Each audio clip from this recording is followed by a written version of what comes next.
Fortnite Season 2 is releasing in just over 2 weeks, and from a back-in-time season to the end of the story as we know it, what is going to be the main theme of Fortnite Season 2? The story right now is looking towards being about the Dark Seven and the mission to save them from their dark fate, but I'd assume that plotline wouldn't take up an entire new season, as that's what Season 1 has mostly been building up to and what it's mostly been about too. I'd say Amy will leave through the Rift Gate in this season's Oathbound quest, which we have 2 upcoming sets for the end of this season. In the quest, she should successfully find the Seven, and the result of what happens there will probably be in the next cinematic trailer for next season. As for what happens in the season itself, it is a Season 2, so it should be huge if it's anything like the others, and it should also have an end live event for the story.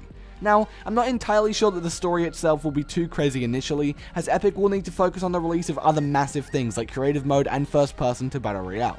This season's questline has teased a shapeless man and is linked to a dark fate with the last reality, so I'd say we'd fight and defeat him and the Dark Seven next season, or at least build up to it, in a battle with the last reality's entire army. That would be the live event, against the Cube Cradle and the Cube Queen, as they fight us to the death in the event, and they probably lose, ultimately defeating our main 3 factions of the Seven, the last reality, and obviously the Imagined Order in Season 2, excluding Geno and Sloan, who might still have a chance at being alive, and I'm hopeful. Alright, now let's go back to that point that I made earlier about how Epic Games will focus on other parts of Fortnite next season rather than prioritizing a story-based community and pleasing us, because after all, we're a minority and not many people care about the story. Now, why do I think that? Why wouldn't we get story? Or at least not that much of it. Let's look at the past Season 2s. Chapter 1 Season 2 didn't have a story, so we can't count that. Chapter 2 Season 2 closed off the Alter and Ego groups, who were a pinnacle of the Chapter 2's beginning as a part of the Imagined Order, and it didn't introduce new teams either, and Chapter 3 Season 2 again didn't introduce anyone new and rather finished the story of the Seven vs IO. So now it's us versus the last reality, and for a similar thing to happen this time around would make perfect sense currently as well. Now, don't get me wrong. Season 2s, whilst not introducing tons of new concept, have often been really effective with moving the game's storyline forward and progressing the factions that we already know, and I think I know why. Fortnite chapters have a tendency to work in a way something along these lines, or with this basic stereotype.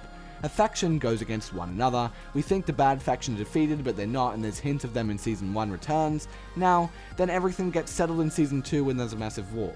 Chapter 1 ended with the Sevens completing their plan and suggestively killing off some key IO assets. Then in Chapter 2 we saw members of the Order like Midas and the Ego Scout group prepare for a war, which happened in the next season in line, so you get the point. It's sort of like a pattern. Now, does this pattern necessarily indicate that Season 2 this time around will be the same? No, it doesn't necessarily, but from how well this pattern works for Epic in the past, with most Season 2s being absolutely loved, I doubt they'd drop it in such a convenient time. There are creative ways that they can do this too. It's not just going to be the same as like Chapter 1, because no, we've evolved from that. Remember, Creative 2.0 and First Person are both likely to drop with Season 2 from teasers, alongside some awesome story and an event build-up, and some people even think it'll be back in time themed. A season exactly like that called Throwback was leaked over a ton of sources a few seasons back, but I think now with the Riftgate and the cold-blooded unvaulting idea, many people would think it would be really cool and the game may slowly shift to an OG state. I mean, some people even think this chapter's like a prequel to the first island, which admittedly would be cool, but I don't agree with it, like, at all, because Epic has used snapshots instead of directly going back in time with their characters, but you know, that's a whole other topic for another video or another time. What do you think could be the scene for Season 2, and are you excited in general? Let me know your thoughts in the comments, and have a good one.